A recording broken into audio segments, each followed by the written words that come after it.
नमस्कार। Success speaks में आप सभी का एक बार फिर से स्वागत है।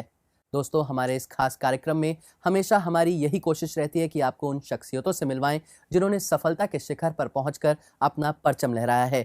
इसी कड़ी में आज हमारे साथ हैं ऋषिता गुप्ता। ऋषिता ने साल 2018 की सिविल सेवा परीक्षा में 18वां स्थान प्राप्त किया है। ऋषिता, आपका बहुत बहुत स्वागत है। Thank you. इसके अलावा हमारे साथ हम सभी का मार्गदर्शन करने के लिए स्टूडियो में मौजूद हैं देश के जाने माने सिविल सर्विसेज एग्जामिनेशंस के एक्सपर्ट ए.के. मिश्रा। सर, आपका भी बहुत बहुत स्वागत है। धन्यवाद। आइए शुरुआत करते हैं आज के हमारे सक्सेस स्पीक्स की। रिश्ता, आपसे शुरुआत करता हूँ। बचपन किस तरह का था? सबसे पहले तो बहुत बहुत कंग्रेचुलेशंस, आपने फर्स्ट अटेम्प्ट में 18वां स्थान प्राप्त किया। कैसा लग रहा है? बहुत अच्छा लग रहा है सर, ये ड्रीम कम ट्रू है। इसके लिए काफ़ी एफर्ट्स किए, मेहनत की, तो अब it feels good. Feels nice. शुरुआत कहाँ से हुई? किस तरह का बचपन रहा? कुछ परिवार के बारे में बताएं, किस तरह का माहौल रहा परिवार में? मैं एक नॉर्मल फैमिली से बिलोंग करती हूँ, दिल्ली में ही, और मेरी फैमिली बिजनेस बैकग्राउंड से है। तो बचपन से ही पढ़ाई में इंटरेस्ट था। पेरेंट्स ने हमेशा पढ़ाई के टूवर्ड्स सपोर्ट किया, इनकरेज किया, और ग्रेजुअली जाके ये था कि कुछ अच्छा एस्पिरेशन रखना है, कुछ अच्छा करियर बनाना है, तो इट वाज लाइक। क्या बचपन से ही आप ये सपना था कि सिविल सर्विसेज एग्जाम देना है, या कुछ उस समय तो बहुत सारे अलग अलग सपने होते हैं, तो उस समय क्या सपना था? बचपन में तो सिविल सर्विसेज का नहीं था, बचपन में तो डॉक्टर बनने का ख्वाब था, पर कुछ कारणोंवश डॉक्टर का नहीं मैंने सोचा। फिर सिविल सर्विसेज की तैयारी की, कॉलेज में जब आई तब सोचा कि सिविल सर्विसेज में अपना करियर बनाना चाहिए।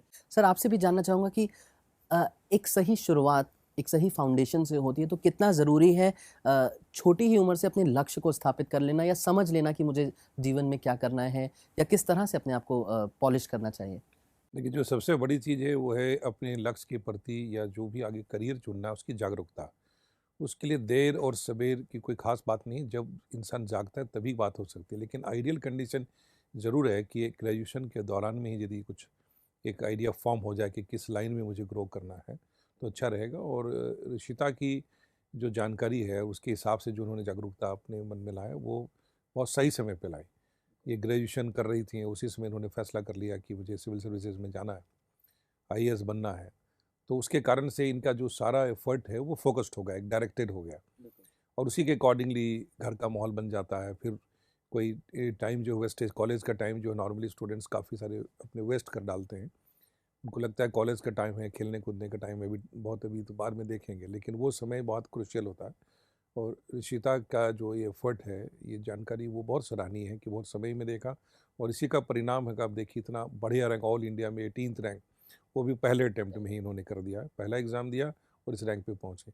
तो मेरी सलाह में हर व्यक्ति को, हर स्टूडेंट को ग्रेजुएशन के दौरान ही या कम से कम फाइनल ईयर आते आते ज़रूर क्लियर हो जाना चाहिए कि उनको करना क्या है, और फिर फोकस्ड हो जाना चाहिए। बिल्कुल। जिस तरह से सर ने बताया कि गोल आपका स्थापित हो जाना चाहिए, तो कितना मदद किया इसने? आप डॉक्टर बनना चाह रही थी, ऑफ कोर्स उसके लिए भी आपने एफर्ट्स डाले होंगे, तो उसने भी मदद किया क्योंकि आप फोकस थी, गोल था, चाहे पहले एमबीबीएस का रहा हो और बाद में आईएएस का रहा हो, पर इस जो आपका फोकस्ड अप्रोच थी, इसने आपको मदद करी? ये सर, इसने काफ़ी मदद करी, क्योंकि शुरू से फिर वो मेहनत करने की आदत हो गई, और 11th-12th में साइंस थी, तो एक क्रिटिकल थिंकिंग डेवलप वहीं से होने लग गई थी कि चीज़ों को सोच कर करना है, कंसेप्ट्स पे काम करना है, तो वो चीज़ें वहीं से मेरी डेवलप होने लग गई थी, तो उसका काफ़ी रोल रहा। बिल्कुल, बिल्कुल। क्रिटिकल थिंकिंग बड़ा इंपॉर्टेंट है सर। ये कैसे डेवलप की जाए? इनकी शायद साइंस की वजह से डेवलप रही, पर कैसे अपने आप को, अपनी क्रिटिकल थिंकिंग को डेवलप किया जाए सर, बाकी हमारे दर्शकों के लिए? सबसे पहले तो ये बहुत ही एक्नॉलेज करने वाली चीज़ है जो ऋषिता बता रही हैं, क्रिटिकल थिंकिंग। ये एक लीडरशिप की बेसिक रिक्वायरमेंट है कि जो लोग, कॉमन लोग सोचते हैं उससे थोड़ा आप अलग और ज़्यादा ही प्रिसाइज आप सोच सकते हैं, जिसको हम कहते हैं क्रिएट, ब्रीफ एंड क्लियर सोचना। तो ये एक प्रोसेस है, एक एक्सरसाइज है, जैसे हर चीज़ को इंसान एक्सरसाइज करता है, वो ये भी एक्सरसाइज है कि किसी भी विषय वस्तु पे सोचे।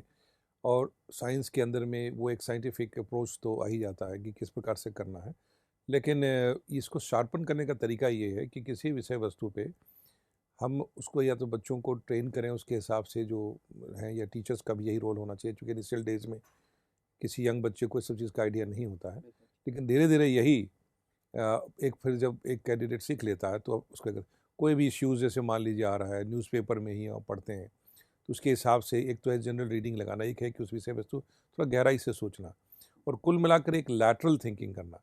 इसलिए सिविल सर्विसेज में मल्टीपल सब्जेक्ट पढ़ाए जाते हैं, ताकि कोई भी कैंडिडेट एक स्पेशलिस्ट के जैसा ना सोचे, सारे विषय वस्तु से सोचे। कोई भी मुद्दा है, हिस्टोरिकली भी सोच सकता है, इकोनॉमिकली भी सोच सकता है, पॉलिटिकली सोच सकता है, science and technology point of view सोच सकता है। तो ये मल्टीपल थिंकिंग है, और ये स्टूडेंट को स्टार्टिंग से, खास करके सिविल सर्विसेज के प्रिपरेशन में शुरू से ये डेवलप करना चाहिए। बिल्कुल। सो रिश्ता, आप जब 12वीं के बाद एमबीबीएस का तब ड्रीम था, तो किस तरह से उसमें जब आप आगे बढ़ रही थी और आपने सोचा कि चलिए किसी कारणवश नहीं कर पा रही हूँ और सिविल सर्विसेज एग्ज़ाम देती हूँ, एक और मुश्किल लक्ष्य को आपने चुना, जो कि उससे भी मुश्किल है, एमबीबीएस भी आसान नहीं है। उस समय परिवार की क्या प्रतिक्रिया थी? क्या लोगों ने कहा कि अरे वो ज़्यादा आसान है, क्यों इस तरफ जा रहे हो, अनसर्टेनिटी है? तो कैसा उस समय रिएक्शन था सभी का? एक्चुअली मेरी फैमिली ने ही मुझे सजेस्ट किया कि अगर तुम किसी भी कारणवश मेडिकल में नहीं जा पा रही हो तो सिविल सर्विसेज एक अच्छा करियर है, तुम मेहनत करना जानती हो, पढ़ाई में इंटरेस्टेड हो, तो सिविल सर्विसेज में कर सकते हो। तो फैमिली का सपोर्ट था, उन्होंने कभी डिस्करेज नहीं किया कि अनसर्टेन है। उनका बस यही था, मेहनत करते रहो अपने लक्ष्य के टुवर्ड्स, तो सफलता मिलेगी। और जनरली मैंने देखा है कि it is other way round, कि बच्चे अपनी परिवार से कहते हैं कि मैं सिविल सर्विसेज एग्ज़ाम देना चाहता हूँ, और सर परिवार बोलता है कि नहीं मुश्किल है। आपके परिवार में, क्योंकि उन्होंने ये एडवाइस दिया, तो क्या कहीं से, क्या परिवार में कोई आईएएस रहे हैं या किसी को देखकर उनको भी लगा कि नहीं ऋषिता को भी इनके जैसा बनना चाहिए? नहीं, परिवार में तो कोई दूर दूर तक नहीं है, क्योंकि बिजनेस फैमिली है मेरी। तो बस सबको ये था कि कुछ अच्छा एक एस्पिरेशन होता है तो इंसान करियर में आगे भी अच्छा डेवलप कर सकता है। एक लॉन्ग टर्म अच्छे करियर के लिए शुरुआत अच्छी होनी चाहिए, तो इसलिए उन्होंने कहा कि एक अच्छी शुरुआत सिविल सर्विसेज इंडिया में दे सकता है, तो उस चीज़ के लिए शुरू। सर बड़ा इंपॉर्टेंट पॉइंट है कि if you aim for the stars you will at least end up in the sky. वो परिवार ने ही बोला कि आप आईएएस या सिविल सर्विसेज की, जो देश की सर्वोच्च परीक्षा है, उसकी तैयारी कीजिए। कितना इम्पॉर्टेंट है परिवार की तरफ से ये बात आना और अपने बच्चों का एक लक्ष्य, एक उच्चतर लक्ष्य स्थापित करना?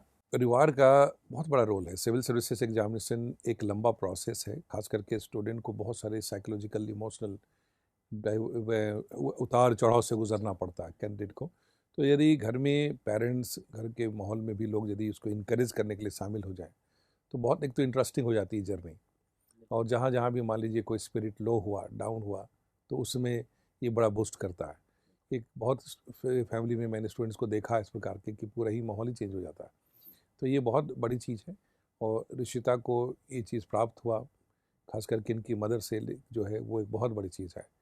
जैसा कि हम लोग जानते हैं, इनके फादर का डेथ जो है जब ये 12th पे थी तभी हो गए, तो इनकी मदर का बहुत बड़ा रोल था उसमें, और उन्होंने एक बहुत बड़ी भूमिका निभाई है। तो वो मोटिवेशन जो है ऐसे मोमेंट में, जब घर में इस तरह की ट्रेजेडी हो जाए, कोई साधारण विषय वस्तु नहीं है। और उस समय काफ़ी यंग रही होंगी जिस समय कि सिचुएशन आया, तो ये सराहनीय है इनके लिए, और ऐसा हम चाहते हैं कि ऐसे माहौल घर पे होना चाहिए सब। फाइनली आपने डिसीजन ले लिया कि आईएएस सिविल सर्विसेज एग्जामिनेशंस के लिए आपने प्रिपेयर करना है।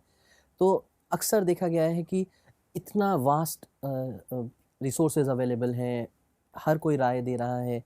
किस तरह से, कहाँ से पहला स्टेप लिया, कहाँ से शुरुआत करी? सबसे पहले तो ये समझना ज़रूरी है कि एग्ज़ाम बहुत डिफ़िकल्ट और कॉम्पिटिटिव है, तो हम अपनी स्ट्रैटेजी को बहुत सिंपल तरीके से रखें। उसके लिए सबसे ज़रूरी है कि आप हर चीज़ पे एक कॉन्सेप्ट बनाएं। जैसे सर ने कहा कि हर विषय वस्तु पे आप हर तरह से सोच पाएँ। तो चाहे हम न्यूज़पेपर पढ़ रहे हैं, चाहे घर पे खाली एक दीवार को भी अगर आप देख रहे हैं, तो उस पे भी आप एक कॉन्सेप्ट बना सकें। तो सबसे पहले तो आपको वो चीज़ें शुरू करनी चाहिए। मैंने फर्स्ट ईयर में अपने वो चीज़ें करी। उसके बाद जब लगा कि हाँ, अब थोड़ा दिमाग उस तरह से सोचने लग गया है, तो फिर एनसीईआरटीज़, बेसिक एनसीईआरटीज़, क्योंकि क्या होता है स्कूल के समय में हम उनको अलग तरीके से पढ़ते हैं। एग्ज़ाम अब यूपीएससी में हमें उन्हें लिंक करके पढ़ना है, हर सब्जेक्ट को एक साथ सोचना है, तो वो हम करें। और साथ ही साथ एक न्यूज़पेपर, कोई भी न्यूज़पेपर हो सकता है, पर उस न्यूज़पेपर से आप समझें कि आपके देश में और आपके देश के आसपास विदेश में क्या हो रहा है, उन घटनाओं से आपके देश पे क्या इम्पैक्ट पड़ रहा है, और आप एक एज ए एडमिनिस्ट्रेटर क्या सोच सकते हैं, क्योंकि एक एडमिनिस्ट्रेटर को हर तरह की सोच रखनी है, उसको हर तरह के डिसीजंस लेने हैं। तो एक कॉम्प्रिहेंसिव सोच जो है वो डेवलप करनी चाहिए थ्रू न्यूज़पेपर्स और बेसिक किताबें। तो ये चीज़ है कि आप सिंप्लीफाई करते जाएं, कॉम्प्लिकेट ना करें चीज़ों को। बिल्कुल, बिल्कुल। और सर इसी पे आपसे जानना चाहूँगा कि रिश्ता ने बोला कि हर चीज़ को, फॉर एग्ज़ाम्पल आप दीवार ही देख रहे हैं तो एक कॉन्सेप्ट आप उस पे बनाना चाहें। इस पे थोड़ा-सा और जानना चाहूँगा कि क्या इस बात से मतलब है कि कैसे स्टूडेंट अपने आप को उस लेवल तक ला सके जिसके बाद वो समझे कि हाँ, अब मैं तैयार हूँ। तो ये कैसे करना चाहिए? देखिए, यही एक खासियत है कि जो एक माइंड जो का प्रिपरेशन है as an IAS, as an administrator, जिस पे मैं भी बहुत जोर देता हूँ कि ये प्रिपरेशन सिविल सर्विसेज का सब्जेक्ट का प्रिपरेशन नहीं है, अपने आप का प्रिपरेशन है कि आप अपनी सोच, अपनी बोलने की शक्ति, क्षमता सारे जो है ऑफिसर के रूप में डेवलप कर सकें। आपने देखिए जैसे आपने क्वेश्चन पूछा तो ऋषिता ने सबसे पहले ही क्या रिस्पॉन्ड किया कि एग्जामिनेशन डिफ़िकल्ट है, वाइड है, लेकिन आपको स्ट्रेटजी से सिंप्लीफाई करना है। इन्होंने ये बात नहीं की कि डिफ़िकल्ट उसको और बन जाएगा। इसका मतलब है कि route to success is always simple. आप कॉम्प्लिकेट बनाते हैं, काम बहुत बड़ा हो सकता है, कॉम्प्लिकेटेड हो सकता है। मैं कहता हूँ कि how to eat an elephant, तो UPSC syllabus is also like an elephant. तो how would you do that? You have to simplify the process. उसको आप उसको कट इनटू पीसेस करेंगे, एक एक बाइट आप लेंगे and you will finish the elephant. उसी प्रकार से सिविल सर्विस है। इन्होंने क्या कहा कि वो चीज़ें को सिंप्लीफाई करना, फर्स्ट थिंग। सेकेंडली क्या है कि इवन यदि ब्लैंक वॉल है क्रिएट करना, ये एक एज एन ऑफिसर, एक आईएएस ऑफिसर जब ये जाएंगे किसी भी जगह पे, तो बहुत सारी चीज़ें एकदम वीराना लगेगा, बैरन लगेगा, वहाँ ये क्रिएट कर पाएगी कि ये यहाँ भी कुछ डेवलपमेंट हो सकता है, यहाँ सिटी बच सकता है, यहाँ इकोनॉमिक डेवलपमेंट हो सकता है। यही एक ताकत है जो एक ऑफिसर के अंदर एक जो एग्जामिनर देखना चाहता है। तो जब इन्होंने कॉन्सेप्ट बताया कि ब्लैंक वॉल में भी एक क्रिएट करने की ताकत, तो ये एक है कि जहाँ कुछ भी पॉसिबिलिटी नहीं दिख रही है, जहाँ दूसरों को ब्लैंक दिख रहा है, तो उस जगह भी बनाना। इन्होंने कहा अखबार में पढ़ रही हैं, कोई न्यूज़ आ रहा है, कोई सिचुएशंस आ रहा है, तो पूरी थिंकिंग को उसी ढंग से शार्पन करना कि आपकी जो पूरी अप्रोच एंड एडमिनिस्ट्रेटर हो जाए और आप एक डिसीजन मेकर, प्रॉब्लम सॉल्वर और एक क्रिएटिव थिंकिंग के साथ डेवलप हो। यही इस एग्जामिनेशन का क्रक्स है। और जैसे ये डेवलप हो जाता है तो जो जटिल लगता है सिलेबस, वही फिर आसान लगने लगता है। ये लगता है रिश्ता, एक तो कॉन्सेप्ट आपने बहुत क्लियर किया, सिंप्लीफाई किया, पर मार्गदर्शन जो है, एक सही मार्गदर्शक का होना इस पूरी जर्नी में कितना इम्पोर्टेंट है और किस तरह से सही मार्गदर्शक का चुनाव किया जाना चाहिए मार्गदर्शक का? मार्गदर्शन बहुत ज़्यादा ज़रूरी है। मैं अपनी केस में बताऊंगी कि मेरे मामा जी थे जिन्होंने मेरे को मार्गदर्शित किया। उन्होंने शुरू से ही बताया कि किताबें तो तुम 100 भी पढ़ लोगी, उसमें कोई मुश्किल नहीं है, मुश्किल है कि तुम सोच को अपनी सही रखो। तो आपकी सोच 1 साल के एग्ज़ाम के लिए नहीं, 50 साल की सर्विस के लिए होनी चाहिए। तो वो सोच से उन्होंने मुझे हमेशा प्रेरित रखा, इंस्पायर्ड रखा। तभी मैं 100 किताबें भी अगर एक टॉपिक पे पढ़ लूँ तो मुझे लगता नहीं था कि मैं कुछ पढ़ रही हूँ। तो हमेशा ये था कि कुछ नया सीखूंगी, एक क्यूरियोसिटी वाले दिमाग से, क्योंकि हम एक यूथ हैं, 22, 23, 24, 25 साल के, और हमारे जनरल माइंडसेट क्यूरियस होना चाहिए।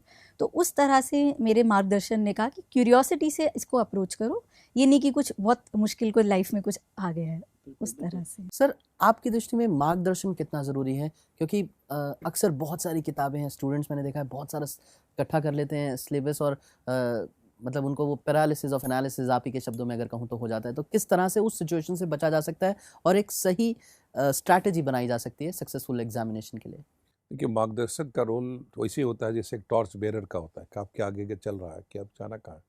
दौड़ने की क्षमता, आगे बढ़ने की क्षमता, वो तो एक कैंडिडेट के अंदर होगा, लेकिन मार्गदर्शक के हिसाब से एक जो डायरेक्शन मिलता है कि उसका डायरेक्शन क्या लेना है। जैसे उन्होंने अपने मामा जी की से रेफरेंस किया कि भाई 100 किताबें पढ़ोगे, लेकिन अल्टीमेटली जो है तुमको उसमें क्या करना। और उन्होंने ये कहा उसको कि नहीं 2-4 साल के लिए नहीं, अगले 40 साल 50 साल जॉब में रह करके क्या करना है उसको सोचना। तो एक यंग बच्चे के अंदर में एक विजन डालना कि कहाँ तक तुमको जाना है, उसके बारे में सोचो। आज के सिर्फ मत सोचो कि आज एग्ज़ाम देना है तो इसमें कुछ पास करना है। जैसे खास करके यूनिवर्सिटी एग्ज़ाम में वही डिफरेंस हो जाता है सिविल सर्विसेज में, कि वहाँ पढ़ाई करना है लेकिन सब्जेक्ट का ज्ञान लेना है, आपको विषय वस्तु का जानना है। लेकिन यहाँ क्या है कि वो जो पढ़ाई कर रहे हैं उसका एक पर्पस है, और वो पर्पस है कि जब आप ऑफिसर बनेंगे तो उस ज्ञान का आपका इस्तेमाल क्या करने होने वाला है। जी, तो जी। Study with a purpose, study with a concept कि हमें जाना क्या है। तो इसलिए मार्गदर्शक का रोल यहाँ बहुत अहम हो जाता है कि आपके बीच बीच में ऐसे इसका बताए, डायरेक्शन दे कि आपको शेप क्या करना है स्टडी का। जी, जी, जी। और ऋषिता, अक्सर देखा गया है कि बच्चों को लगता है या सभी को लगता है कि अगर आप आईएएस या सिविल सर्विसेज एग्ज़ाम देने चाहते हैं, तो आपको बहुत इंटेलिजेंट होने की ज़रूरत है और बहुत 12-12 घंटे पढ़ने की ज़रूरत है। तो क्या ये सही है? क्या आप भी बहुत इंटेलिजेंट स्टूडेंट रही हैं अपने थ्रू आउट स्टूडेंट करियर में? या क्या है इसके बारे में अगर बात करें तो? ये मुझे लगता है एक मिथ बना हुआ है कि इंटेलिजेंट या टॉपर लोग जो होते हैं वही एग्ज़ाम को क्रैक करते हैं, और ये मिथ पिछले काफ़ी सालों में लोगों ने तोड़ा भी है। तो मैं शुरू से एकेडमिक्स में रही हूँ, बट कभी ऐसा नहीं था कि टॉपर रही हूँ, अबव एवरेज था, कि पढ़ाई में इंटरेस्ट था। तो इंटेलिजेंस जो है वो आपके नंबरों से या उससे डिफाइन होती ही नहीं है, आप कितनी स्मार्टनेस से और कितने विलिंगली काम करते हैं। एक बच्चा 4 घंटे में भी वो चीज़ें कर लेता है जो 20 घंटे में भी नहीं कर पाता। तो आप एफिशिएंसी जैसे लाते हैं, जैसे कंसेप्ट पे जाते हैं, जैसे चीज़ों को पकड़ लेते हैं, तो उतना कोई ज़रूरत नहीं है कि आप कोई गधा मजदूरी नहीं है ये exam. It's about how smartly you handle and how efficiently you do. बिल्कुल। और जब स्ट्रैटेजी बनाई थी आपने एग्ज़ाम की, जब आपको एग्ज़ाम देना था, तो क्या सोचा था कि 1 साल की स्ट्रैटेजी थी या वो 5 ईयर स्ट्रैटेजी थी कि एक बार नहीं होगा तो सेकंड टर्म में ये कोई बैकअप प्लान भी था कभी? नहीं, मैंने हमेशा सोचा था कि एग्ज़ाम एक ही अटेम्प्ट में देना है, इसलिए मेरी स्ट्रैटेजी में वो हर चीज़ें इनकॉर्पोरेटेड थी जो मैं सोचती थी कि अगर मुझे गलती से तीसरा या चौथा अटेम्प्ट देना पड़े तो मैं तब करूँगी। तो मैं उन टॉपर्स की वीडियोस देखती थी जिनका तीसरे चौथे अटेम्प्ट में हुआ है, और देखती थी उन्होंने क्या गलतियाँ करी, जो मैं कोशिश करूँ कि मैं अपने पहले ही अटेम्प्ट में उसको ना करूँ। तो चाहे कोई किताब 15 बार भी रिवाइज़ करनी हो, 20 बार भी, तो मैं इसको उसी समय कर लेती थी, ये सोच के कि अगला अटेम्प्ट ना देना पड़े, एक ही अटेम्प्ट में मैं इसको अचीव करके। और वो आपने किया भी। सर आपके हिसाब से क्या कोई ऐसे टिप्स हैं या कोई ऐसी गाइडलाइंस हैं जिससे स्टूडेंट अपने आप को घर में ही बैठ के इवैल्यूएट कर ले कि मैं दे सकता हूँ या मैं नहीं दे सकता हूँ? क्योंकि लोग अक्सर, मैंने देखा है, इस राह पर चल तो पड़ते हैं पर फिर सेल्फ डाउट और बीच में कहीं न कहीं वो छोड़ देते हैं। तो क्या ऐसे भी कोई मंत्र हैं कि आप अपने आप को असेस कर सकें, सेल्फ असेसमेंट? देखिए, आजकल तो बहुत सारी चीज़ें अवेलेबल हो चुका है, खास करके जो प्रोग्राम हम लोग आज दे रहे हैं, जहाँ लगभग 200 एपिसोड हम दिखा चुके हैं, और वो सारे रिश्तेदार जैसी प्रकार के सक्सेस स्टोरी हैं जो हमने दिखाया है कि कोई पहले अटेम्प्ट में क्वालिफाई करता है, कोई 6 तक भी हमारे यहाँ आया है। तो हमने इसी चीज़ को बताने की कोशिश की है कि क्या-क्या प्रोसेस हो सकते हैं और क्या-क्या मिस्टेक हो सकते हैं। एक तो ये इस बात को ज़रूर देखना चाहिए, खास करके सक्सेस फिक्स के बहुत सारे एपिसोड्स हैं हम लोग के यूट्यूब में, उसको भी देखना चाहिए। रिश्तेदार ने क्या कहा कि पिछले कैंडिडेट्स के साथ हमने हर अटेम्प्ट पे देखा है, स्टडी की, देखा क्या मिस्टेक उन लोगों ने की जो मुझे नहीं करना। तो बेसिकली एक हिस्ट्री से कहते हैं कि we learn from history, and those who do not learn from history they are bound to repeat mistakes time and again. तो वो ज़रूरी नहीं कि खुद फेल हो तब सब चीज़ की जानकारी हो, दूसरों के फेलियर से भी बहुत कुछ सीखने को मिलता है। और ये ऑलरेडी आजकल वेबसाइट्स पे, गूगल्स पे बहुत सारी चीज़ें अवेलेबल हैं, कैंडिडेट्स से अपनी सक्सेस की स्टोरी। बट उससे भी ज़्यादा एक बहुत इंपॉर्टेंट चीज़ है इवैल्यूएशन का कि यूपीएससी ने बहुत साइंटिफिकली सिलेबस को डिज़ाइन किया है, और ये सिलेबस को समझने की कोशिश किताब पढ़ने से पहले और बहुत मोटी-मोटी किताबों में जाने से पहले और पिछले कुछ सालों के क्वेश्चन, 3 साल 4 साल क्वेश्चन को देखना, और फिर एक डिज़ाइन करना कि हमारी स्ट्रैटेजी क्या होगी, मेरा स्ट्रेंथ वीकनेस क्या है इसमें, फिर उस पर वर्क करना, एक प्रॉपर्ली डेवलप करके स्ट्रैटेजी। और जो पहले के कैंडिडेट्स ने बात की है अपने मिस्टेक्स को, उसको भी ध्यान रखते हुए, फिर अब हर कैंडिडेट की अपनी एक स्ट्रैटेजी होती है, दूसरे की फॉलो सीधे कॉपी नहीं हो सकती।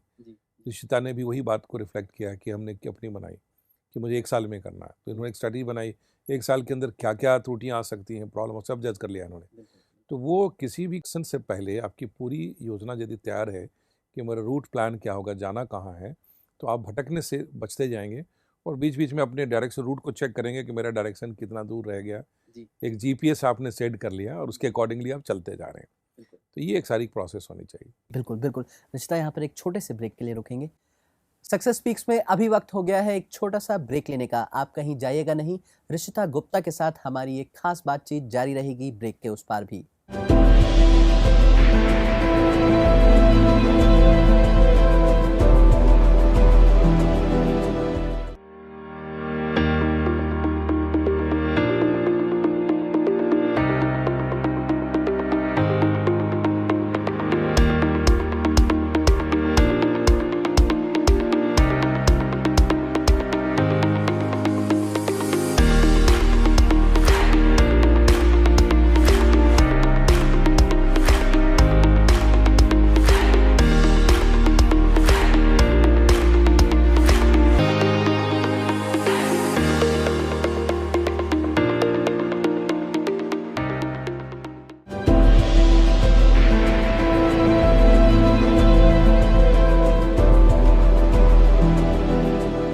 Welcome back.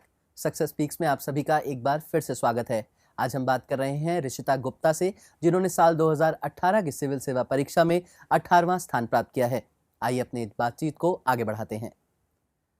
सो रिशिता, जब फाइनली आपने एग्ज़ाम दिया और किस तरह का था, लग रहा था कि मैं क्लियर कर लूँगी, किस तरह का माहौल था, क्या एंग्जाइटी थी, नर्वसनेस था, कुछ था?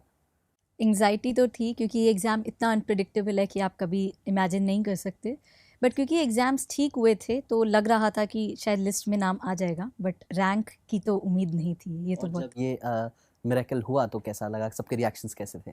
बहुत ओवरवेलमिंग था, तो कुछ टाइम तक तो मैं तो रिएक्ट भी नहीं कर पाई, but it felt very good कि अच्छा है, चलो फर्स्ट अटेम्प्ट में जो सोचा था वो कर लिया, इसको अचीव कर लिया।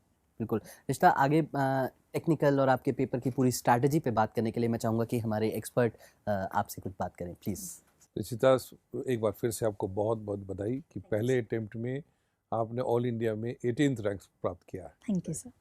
और ये स्ट्रेटजी बहुत सारे कैंडिडेट जो सोचते हैं कि नहीं कई बार अटेम्प्ट लेने के बाद ही कोई कैंडिडेट सेलेक्ट हो सकता है, तो उस चीज़ के लिए ये आपने मिथ ब्रेक किया है जो आजकल काफ़ी सारे यंग बच्चे कर रहे हैं। तो सबसे पहले एक जो डिस्कशन में हम देखें कि जो strategy well begin is half done, कहाँ से स्टार्ट किया। जब आपने प्लान किया कि नहीं मुझे सिविल सर्विसेज में जाना है, तो उस समय की जो स्ट्रैटेजी है कैसे आपने स्टार्ट की, क्या किया, थोड़ी सी आप ब्रीफ में बताइए कि आप कॉलेज में पढ़ते पढ़ते आपके मन में विचार आया और फिर कैसे आपने एक स्टेप लेने की कोशिश की। सर सबसे पहले तो इस एग्ज़ाम के बारे में जाना, क्या प्रोसेसेस हैं और वो क्यों होते हैं, मतलब प्रीलिम्स क्यों होता है, हर चीज़ का रीजनिंग करने की कोशिश करी। फिर ये देखा कि इस स्टेज के थ्रू वो क्या असेस करना चाहते हैं, क्योंकि हर स्टेज में यूपीएससी कुछ और असेस करता है। जब वो सब क्वालिटीज़ को एनालाइज किया, फिर तो एक SWOT एनालिसिस किया, तो जिस सब्जेक्ट में इंटरेस्ट है, स्ट्रेंथ है, उसके हिसाब से एक प्लान बनाया। जैसे हिस्ट्री में इंटरेस्ट था बट एजुकेशनल बैकग्राउंड नहीं था, तो उसका एक अलग प्लान था। साइंस में इंटरेस्ट और एजुकेशनल बैकग्राउंड दोनों थे, तो अलग प्लान बनाया। किसी सब्जेक्ट में वीकनेस थी, जैसे इकोनॉमिक्स में वीकनेस थी, तो उसका एक अलग प्लान बनाया। तो उस तरह से एक प्लान बनाती गई और बेसिक किताबों से, जैसे NCERT 6 to 12, उन्हीं से मैंने शुरुआत की, कुछ नया, कुछ कॉम्प्लिकेटेड नहीं किया। जैसा कि मैं हमेशा गाइड करता हूँ कि सिलेबस को पहले ध्यान से देखो, क्वेश्चन को देखो, तो आपकी बात से भी लग रहा है कि आपने इस प्रोसेस को अपनाया, राइट। तो आपने सिलेबस को क्या अपने किस तरह से अध्ययन किया, सिलेबस के बारे में एनालिसिस कैसे किया आपने? तो पहले तो सिलेबस को देखा और फिर वही सोचा कि यूपीएससी अगर ये पूछ रहा है तो क्यों पूछ रहा है, इससे क्या हमारी क्वालिटीज़ एक्सपेक्टेड हैं। तो उस तरह से सिलेबस को समझने की कोशिश करी और सिलेबस से थ्रू एंड थ्रू हुआ, क्योंकि जब आप न्यूज़पेपर्स पढ़ते हैं, कुछ भी देखते हैं, तो आपको ये समझ आना चाहिए आपके लिए रेलिवेंट है या नहीं।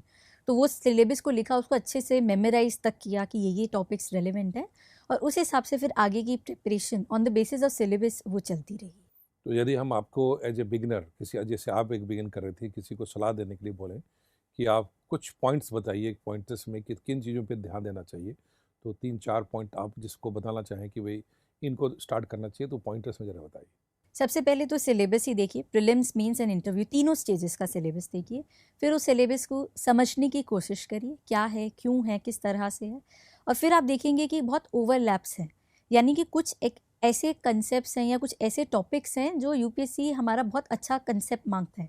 जैसे अगर हम देखेंगे हिस्ट्री है, वो प्रीलिम्स में भी है, मेंस में भी है, और उस तरह का ऑप्शनल भी है। तो आप उस तरह से फिर उसको एक ब्रॉडर कंसेप्ट बना सकते हैं। फिर आप डिटेल में देखिए प्रीलिम्स का और मेंस का, और ओवरलैपिंग वाले सब्जेक्ट्स को पहले कर लीजिए, क्योंकि आपको आसानी रहेगी। फिर देखिए जो अलग से सब्जेक्ट्स हैं उनको आपको कैसे फॉलो अप करना है। ये तो हो गया सिलेबस की सिलेबस बात। की दूसरे बात। पॉइंट और बताएं। दूसरे में आप बुक्स को वाइजली चूज़ करिए। हर सब्जेक्ट की मैं मानती हूँ कोई ना कोई 1 या 2 स्टैंडर्ड बुक्स हैं, तो उन स्टैंडर्ड बुक्स की आप लिस्ट निकाल सकते हैं और उनको एक बार पढ़ के देखिए कि आप कितना कंफर्टेबल हैं उनके साथ। तो जैसे आप NCERT करते हैं, तो साथ साथ आप वो रेफरेंस बुक देख सकती हैं, कि अराउंड क्या करना हाँ, है कि क्या करना है। उसके बाद जब आप ये सब चीज़ें देख लें, तब आप सोचिए कि हमें कैसे परस्यू करना है। किसी को कोचिंग की ज़रूरत हो सकती है, किसी को हो सकता है नहीं ज़रूरत है, किसी को लगता है घर पे बैठ के ही, जिस तरह से भी आपको कंफर्टेबल है, आप उस तरह से उस तैयारी को स्टार्ट करिए, कोशिश करिए, एंड बस पढ़ना स्टार्ट कर दीजिए। ज़्यादा सोचे ना मत, एक बार स्ट्रैटेजी बना के उस पर अपना कंसिस्टेंट एफर्ट पढ़ते रहिए, लगातार करते रहिए। वो बहुत ज़रूरी है, कंसिस्टेंसी। तो ये 3 स्टेजेस में एक बात जो मुझे लगता है कि और ध्यान देना चाहिए, जो आपने भी ध्यान दिया होगा, कि सिलेबस के साथ-साथ पिछले 3 साल, 4 साल के क्वेश्चंस को ज़रूर देखना, और ख़ास करके सिलेबस के साथ-साथ उसको कोरिलेट करके देखना कि पिछले सालों में एक पर्टिकुलर टॉपिक और सेगमेंट में क्या क्वेश्चन पूछे गए। तो इससे पता चलेगा कि डायरेक्शन क्या लेना है, उसकी इसके एक पर्पस क्या है इस पूरे सिलेबस को देने का। अब हम थोड़ी-सी बात करते हैं एक ओवरऑल प्रीलिम्स की बात में, कि प्रीलिम्स और मेंस दोनों का प्रिपरेशन, चूँकि आपने इंटीग्रेटेड प्रिपरेशन किया है अपने कोचिंग के अंदर में भी, तो उसके अकॉर्डिंगली जो है कि इन आपके हिसाब से प्रिपरेशन दोनों को अलग-अलग करना चाहिए, या आपके अनुभव क्या कहता है कि दोनों को साथ करना चाहिए? साथ करना चाहिए, क्योंकि कंसेप्ट तो एक ही रहेगा, बस ये है कि तरीका अलग हो जाएगा। प्रीलिम्स में आपको फैक्चुअल एक्यूरेसी की बहुत ज़्यादा ज़रूरत है, तो वो आप प्रीलिम्स के लिए एक्सक्लूसिवली 1 या 2 महीने दे सकते हैं। बाकी साथ ही करेंगे तो आसानी रहेगी, फिर मेंस का एकदम बर्डन भी नहीं आएगा जब मेंस आने वाले होंगे। तो इंटीग्रेटेड प्रिपरेशन जो है सबसे सही तरीका है इसको करने। और सबसे एक बात है कि एक समय के बाद पे यदि मान लीजिए एग्ज़ाम देना है नेक्स्ट ईयर, तो एक आपके हिसाब से क्या अनुभव कहता है कि आपको एक पूरा सिलेबस को कंप्लीट करने के लिए री देना, उसे 1 साल पहले पढ़ाई यदि शुरू की जाए तो 1 साल काफ़ी है आपके साथ? जी बिल्कुल, 1 साल से ज़्यादा इस एग्ज़ाम को ज़रूरत नहीं है। और एक पीछे किसी टॉपर ने बोली भी है कि 1 साल अगर आप रोज़ लगातार 10 आवर्स देते हैं, इससे ज़्यादा यूपीएससी को कोई डिमांड नहीं है। सो ऑन एवरेज आप उतने आवर्स निकाल लीजिए, अपनी कंटिजेंसी का देख लीजिए, और फिर एक उसकी अच्छी सी प्रिपरेशन, पहले ही प्लानिंग पूरी ईयरली, क्वार्टरली, वीकली उस तरह के आप टारगेट्स बनाइए और फिर उसको स्टिक करने की कोशिश करिए। तो इसके से निकल के आता है कि एक बहुत बढ़िया टाइम मैनेजमेंट होनी चाहिए। समय का प्रबंधन जो है, टाइम मैनेजमेंट एक बहुत इंपॉर्टेंट रहता है। तो इसके बारे में जो आपका अपना टाइम मैनेजमेंट रहा, उसके बारे में ज़रा अनुभव बताइए, फिर लोगों को गाइड करिए कि आप 1 साल पहले यदि एग्ज़ाम की तैयारी कर रहे हैं, तो आपने कहा कि 10 ईयर्स यदि एक एवरेज आप निकालती हैं, तो ओवरऑल एक टाइम मैनेजमेंट है। बहुत लोगों का कहना है कि नहीं, जो कन्फ्यूजन या मिथ में रहते हैं कि कोई 16 घंटा पढ़ेगा तो आईएएस बनेगा, कोई 18, लोगों को नींद कॉम्प्रोमाइज़ करने लग जाते हैं, खाना नहीं खाने लगते हैं, तरह तरह की परेशानियाँ आने लगती हैं। तो एक बैलेंस रूटीन के हिसाब से जो आपने किया, वो ज़रा सा आप लोगों को शेयर कीजिए। सबसे पहले तो ये समझना पड़ेगा कि एक एग्ज़ाम है, कोई तपस्या नहीं है, तो हमें कोई हर्मिट या साधु नहीं बनना है। तो एक नेचुरल लाइफ में रहते हुए, क्योंकि घर गृहस्थी की भी हज़ार चीज़ें आएंगी, तो आपको उसके साथ चलते हुए अपना टाइम शेड्यूल बनाना चाहिए। और जो मेरे को लगता है सबसे इम्पॉर्टेंट है कि हर इंसान की 24 घंटे में कुछ पीक आवर्स होते हैं, 6-8 घंटे जिसका भी जो होता है वो आइडेंटिफाई कर लीजिए, सबसे हाई होता है। जैसे मेरे केस में वो रात का समय था, मैं रात के 2 से सुबह के 8 बजे तक बहुत पीक आवर होता था मेरा, तो मैं उसको बहुत ज़्यादा यूटिलाइज करने की कोशिश करती थी। हर इंसान अपना वो आइडेंटिफाई करे और उसमें मैक्सिमाइज करें अपनी प्रोडक्टिविटी। इसका मतलब है कि आपकी पढ़ाई 2 से रात के 2 बजे से सुबह 8 बजे तक की मेन पढ़ाई थी आपकी। तो आप इसका मतलब जल्दी सोती होंगी आप टाइम पे? जी, मैं फिर सुबह सोती थी एक्चुअली में, तो मॉर्निंग में मेरी नाइट होती थी, क्योंकि मैं रात को ज़्यादा एफिशिएंटली काम कर सकती हूँ। तो वो चीज़ आइडेंटिफाई करके अपनी स्ट्रेंथ को मैंने उसी तरह से रूटीन बनाया। पर पेपर से 15 दिन पहले वो रूटीन चेंज भी किया, क्योंकि एग्ज़ाम मॉर्निंग में होता है, तो उस समय माइंड अलर्ट होना चाहिए, तो 15-20 दिन पहले उसको चेंज भी कर लिया। तो ये चीज़ आइडेंटिफाई करना ज़रूरी है, क्योंकि हो सकता है कि आपका वो समय सोने का और आप पढ़ने बैठ जाएँ, तो आपका माइंड काम नहीं करेगा। तो आपने जेट लैग नहीं होने दिया, आपने अपनी पढ़ाई के दौरान अमेरिका का टाइम ले लिया और जब एग्जाम के टाइम था तो इंडिया के टाइम आ गए। वो मैं करती रही, क्योंकि मेरी बॉडी फ्लेक्सिबल है उस चीज़ को लेके। हर किसी इंसान की उतनी फ्लेक्सिबल नहीं होती, तो उस तरह से आप मैनेज कर सकते हैं। ये बॉडी के साथ यही खासियत है कि एक इंसान ट्रैवल करके इंडिया में है, एकदम उल्टे कंप्लीट डिफरेंट टाइम जोन में जाता है तो वहाँ एडजस्ट कर जाता है। मुश्किल से 2 दिन लगते हैं एडजस्ट करने में। तो वो जिसमें एफिशिएंट टाइम हो वही करना चाहिए। तो इसका मतलब कोई सेट रूल नहीं है। नहीं, हर कैंडिडेट को अपना अपना टाइम प्लान करना चाहिए जो उसको एनर्जी लेवल हाईएस्ट हो सके। क्योंकि हमें अपनी बॉडी के हिसाब से चलना चाहिए इस एग्ज़ाम पे। और ये कोई और हेल्प नहीं कर सकता, खुद को पहचानना होता है कि हमें कि आपका टाइम जोन किस में सबसे सही चल रहा है। सेल्फ एनालिसिस बहुत। आपकी नॉर्मल जो मोस्ट इंटेंसिव स्टडी थी वो 6 आवर्स के थे। इसके अलावा आप सोती कितने देर थे? 6 आवर्स वो नेचुरल 6 स्लीप। घंटे आपने सोने को हो गया। बाकी समय में आपका क्या रूटीन होता था? मतलब पढ़ाई का ही मैंने ये चीज़ कोशिश करी कि 1-2 साल में जो भी अगर ब्रेक्स भी ले रही हूँ, वो कहीं न कहीं यूपीएससी से रिलेट हो जाए। तो अगर मैं मूवीज़ भी देख रही हूँ, तो इस तरह की देखूँ जो कहीं न कहीं एग्ज़ाम के टुवर्ड्स हो, कनेक्ट हो जाए।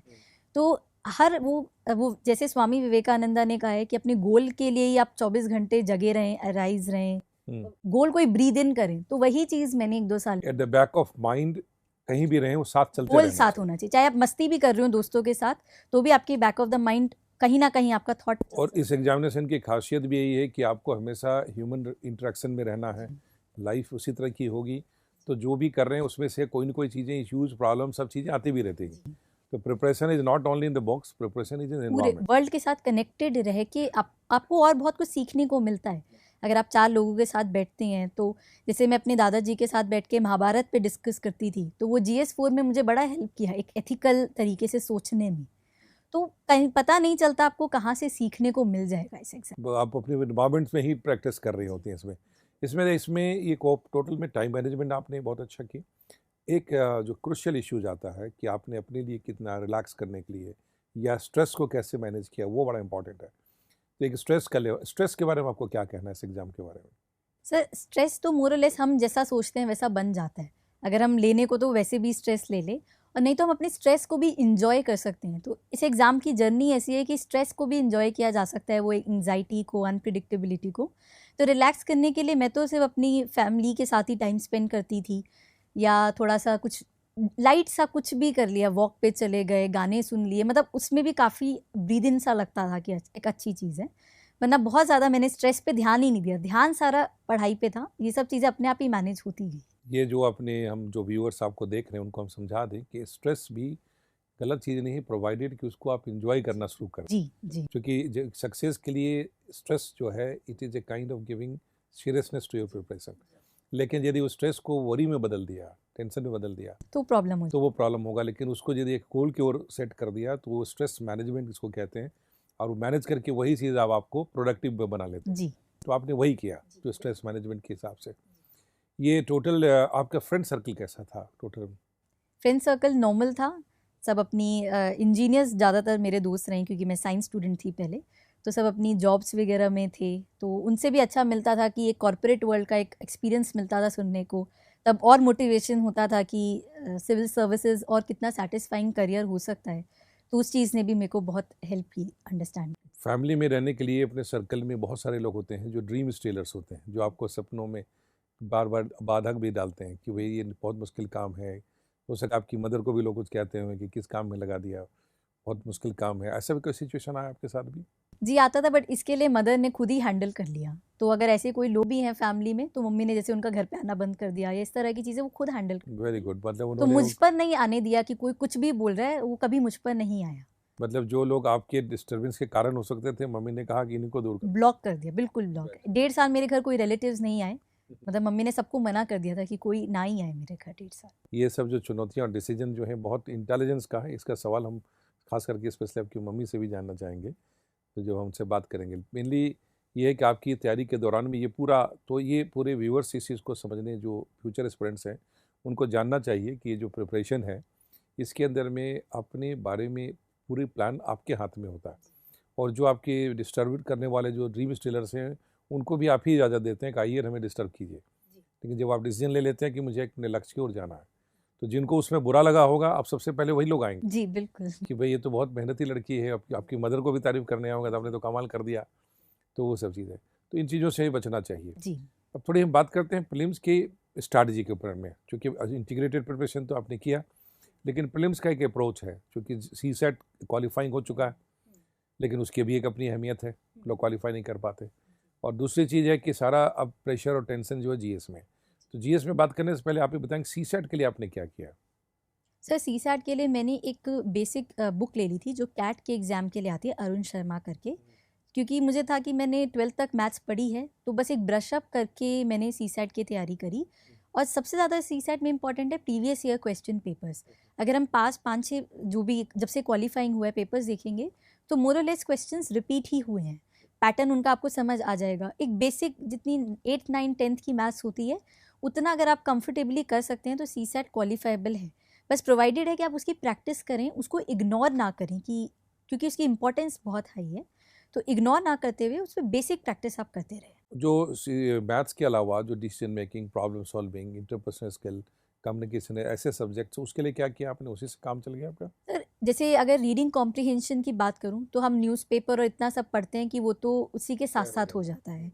उसके अलावा डिसीजन मेकिंग वगैरह वाले क्वेश्चंस हैं, वो भी अगर हम नॉर्मल एक इंसान की तरह सोचें, एक नॉर्मल इंसान की तरह, तो वो बहुत हद तक सॉल्व किए जा सकते हैं, क्योंकि यूपीएससी कोई बहुत ज़्यादा स्किल्स तो उसमें एक्सपेक्ट नहीं कर रहे हैं।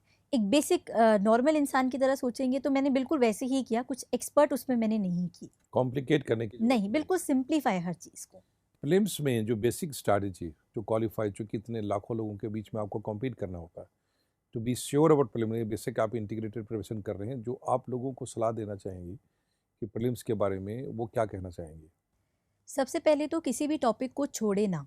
बहुत लोग कुछ सब्जेक्ट्स को छोड़ देते हैं जो बहुत लो हैंगिंग होते हैं। For instance art and culture, बहुत लोग आर्ट एंड कल्चर नहीं करते हैं, बट आर्ट एंड कल्चर ही एक ऐसा सब्जेक्ट है जो बहुत डिफरेंस क्रिएट कर देता है मार्क्स से। तो किसी भी सब्जेक्ट को जो भी सिलेबस में मेंशन्ड है उसको छोड़े ना, और हर चीज़ को रिवाइज करते रहे, क्योंकि फैक्चुअल चीज़ें हैं, आप आज पढ़ेंगे 2 दिन बाद भूल जाएंगे। तो अपनी मेंटल एनालिसिस के हिसाब से, जैसे ये साइंस कहती है कि अगर हम 7वें और 15वें दिन चीज़ों को रिवाइज करें तो हम उसको रिटेन कर सकते हैं, तो उस तरह से रिविजन का प्लान बनाएं और साथ साथ रिवाइज करते रहें। साथ ही साथ क्वेश्चन सॉल्व करते रहें ताकि आपको एनालाइज हो जाए कि आप कितना सही सोच पाते हैं, इंटेलिजेंट गेसिंग आपकी कितनी है। तो प्रैक्टिस एंड रिविजन, ये 2 ही कीज़ हैं प्रीलिम्स के लिए। इसमें पढ़ाई के लिए अब ये जो बात निकल के आ रही है कि जो भी आप कुछ ऐसी नोट्स बनाएं या ब्रीफ में लिख के रखें जिसको आप बहुत कम समय में रिवाइज कर सकें जो आपने पढ़ा है। और मेरे ख्याल से आपने भी की होगी कोशिश कि हफ्ते में कम से कम थोड़ा समय 1 दिन का होना चाहिए जिसमें आप रिवीजन कर रहे हो लगातार। दूसरी इंपॉर्टेंट चीज़ है कि क्वेश्चन के साथ पढ़ें, पिछले साल के क्वेश्चंस या जो प्रोबेबल क्वेश्चन किसी टॉपिक में हो सके। जैसे अपने अभी आर्ट एंड कल्चर की बात की, तो आर्ट एंड कल्चर में पूछने का अंदाज क्या है, क्वेश्चन का अंदाज क्या है, वो चीज़ यदि पहले से पता हो तो लगेगा कि एग्जामिनर का पूछने का अपना डायरेक्शन क्या है। तो इसलिए आपका स्टडी भी एक जो है एक डायरेक्शन लेगा कि आपको पढ़ना क्या है। अब हम दोनों को जनरल स्टडीज़ प्री और मेन दोनों को मिला के, चूँकि इंटीग्रेटेड प्रिपरेशन ही करना आप चाहे, थोड़ी बात करेंगे। जनरल मेन एग्जामिनेशन की प्रिपरेशन की चर्चा करते हैं और उसमें थोड़ी साथ साथ प्री भी कैसे किया इसको देखते हैं। आपने हिस्ट्री एंड कल्चर की बात की। जनरल स्टडीज़ मेंस में पेपर 1 हिस्ट्री एंड कल्चर है, इसमें वर्ल्ड हिस्ट्री भी उन्होंने लिया, history of modern world in India, right. तो इसके बारे में आपकी स्ट्रैटेजी क्या रही? अगेन हिस्ट्री बहुत कंसेप्ट इंटेंसिव सब्जेक्ट है, उसको हम स्टोरीज़ की तरह समझ सकते हैं। तो पहले तो आप बेसिक स्टोरी समझ लीजिए। दूसरा ये है कि यूपीएससी में वो कोई पॉलिटिकल हिस्ट्री या बैटल्स के बारे में नहीं पूछ रहे हैं, कोई ऐसा इंसिडेंट होगा हिस्ट्री का जिसकी आज भी कोई ना कोई अहमियत है। जैसे इस बार चैतन्य महाप्रभु पे एक क्वेश्चन पूछा गया था कि कैसे उन्होंने अपने रोल से इंडिया का एक कल्चरल इंटीग्रेशन किया, जो कि आज के मायने में भी उतना ही इम्पोर्टेंट है। तो आप उसको उस तरह से भी सोच सकते हैं। और कुछ ये है कि कुछ हिस्टोरिकल चीज़ें हैं जो रेलिवेंट है, जैसे रोज़ कोई नई स्कीम आ रही है आर्किटेक्चर के ऊपर, तो आप आर्किटेक्चर को बहुत अच्छे से कर सकते हैं। तो उस तरह से मैंने किया कि हिस्ट्री को भी आप न्यूज़पेपर से और कंसेप्ट से लिंक करते जाएं ताकि कोई भी चीज़ आपको इररिलेवेंट ना लगे। और जैसे मॉडर्न इंडिया की, खास करके मॉडर्न वर्ल्ड, उसमें कोई खास बुक जो आपने पढ़ी हो जो सजेस्ट करना चाहेंगे आप? मॉडर्न इंडिया के लिए जैसे स्पेक्ट्रम एक तो थी, और एक मैंने बिपिन चंद्रा करी थी, कुछ इंटरेस्ट तरीके से उन्होंने काफ़ी अच्छे कंसेप्ट में। कौन सी किताब? जो मोटी वाली किताब आती है, Indian struggle for independence, yes. तो वो वाली मैंने पूरी पीडीएफ को पढ़ा था और बहुत शॉर्ट नोट्स उससे बनाए थे। ये बातें उस किताब में चीज़ें बड़ी इंटरेस्टिंग तरीके से बता रखी है, तो आपको डिटेल में समझ आएगा कि क्या हुआ। आपने ऑनलाइन पढ़ाई की उसकी? हाँ, उसकी किताब मैंने ऑनलाइन पढ़ी थी और उसके मैंने ऑनलाइन ही नोट्स बनाए थे छोटे छोटे। तो उसको मैं रिवीजन के लिए भी वो मेरे लिए बहुत आसान रहा और मेरे कंसेप्ट बहुत अच्छे तरीके से उसमें मेरे क्लियर हो गए। अच्छा, उसको क्लियर कर। और उसके बाद आपने राइटिंग प्रैक्टिस भी की? जी जी। बट आप जब मेन से और प्री दोनों सब्जेक्ट में तैयारी कर रही होंगी तो क्या प्री के लिए भी आपने कुछ ब्रीफ पॉइंट्स बना कर रखे? जी, मैं फ्लैश कार्ड्स बना लेती थी। तो कुछ इंपॉर्टेंट चीज़ें हो गई, जैसे इंपॉर्टेंट आर्किटेक्चर हो गए, इंपॉर्टेंट डांस फॉर्म्स हो गए, म्यूज़िक हो गया। इस तरह से हर सब्जेक्ट में कुछ 5, 7, 10, 12 चीज़ें होती हैं जो फैक्चुअली इंपॉर्टेंट होती है। तो मैंने उसको छोटे छोटे कलर्ड फ्लैश कार्ड्स बना ली ताकि पढ़ने में मज़ा भी आए, और उसको मैं एंड टाइम तक रिवाइज करती रही। Very good. Revision again is a very crucial thing about. उसमें एक वर्ल्ड ज्योग्राफी से रिलेटेड आपको प्री में भी क्वेश्चन है और मेंस में भी है, उसके लिए क्या किया आपने? वर्ल्ड ज्योग्राफी एनसीईआरटी से बहुत इजीली समझ आ सकती है, मैंने सिर्फ एनसीईआरटी की। हाँ, और उसके साथ साथ मैप, क्योंकि ज्योग्राफी का मतलब ही मैप है। तो आप मैप से जब चीज़ों को करेंगे तो आपको समझ भी आएगा और मज़ा भी आएगा। तो मैंने मैप्स को बहुत कंसिस्टेंटली फॉलो किया along with NCERT, that's it. Map के साथ में। और किस से किस स्टैंडर्ड तक आपने पढ़ाई की, जो ज्योग्राफी की है? 6 to 12 तक की जो बेसिक एनसीईआरटीज़ होती हैं उन्हीं को मैंने पढ़ा, बार बार उन्हीं को पढ़ा, और बस मैप से उनको साथ साथ लिंक करती गई, ये यहाँ पर है, ये ऐसे है। और ज्योग्राफी में क्या आता है, कुछ टाइम बाद एक पैटर्न सा बनने लग जाता है कि ये वाली लैटीट्यूड पे इसी तरह की कंट्रीज़ होंगी, यहाँ पे ये टेम्परेचर होगा, ये सारी चीज़ें वो नेचुरली आपका माइंड एक पैटर्न बनाने लग जाता है, तो वो फिर समझ आने लग जाता है, तो वो बहुत आसान हो जाता है। और geography without map is not a study? No, geography हर सब्जेक्ट की एक टेक्निकल चीज़ें हैं, मैं समझती हूँ। तो आपको उसका टेक्निकल पकड़ना पड़ता है। ज्योग्राफी का टेक्निकल मतलब मैप। तो आप मैप को जिस दिन अपने हाथ से बना लेंगे, तो मैंने पूरा वर्ल्ड मैप अपने हाथ से खुद बनाया था। विद फिजिकल एंड पॉलिटिकल, तो उससे मेरी क्लैरिटी बहुत अच्छी डेवलप हुई एक है। ब्रीफ में कोई एक छोटा सा टॉपिक के बारे में जरा 2-3 मिनट बोलिए कि जैसे क्या कर किया होगा आपने, ठीक कोई है, टॉपिक। जैसे हम फॉरेस्ट के बारे में पढ़ते हैं, कितने तरह के फॉरेस्ट हैं, तो अब उसको कैसे समझें। आप देखेंगे फॉरेस्ट का भी एक पैटर्न है, एक तरह का फॉरेस्ट एक ही तरह के क्लाइमेट में होगा, वहाँ एक ही तरह की बारिश होगी, वहाँ एक ही तरह के लोग रह रहे होंगे, और एक ही तरह का खाना होगा, एक ही तरह की फसल होगी। तो उसको अगर आप समझ लें और मैप पे बना लें, जैसे ट्रॉपिकल फॉरेस्ट है वो एवरग्रीन आपकी लैटिट्यूड ये इक्वेटर के आसपास होंगी, तो बिल्कुल आप ठीक। वहाँ से सारी चीज़ें समझ सकते हैं कि इस तरह की क्रॉप एक्टिविटी है।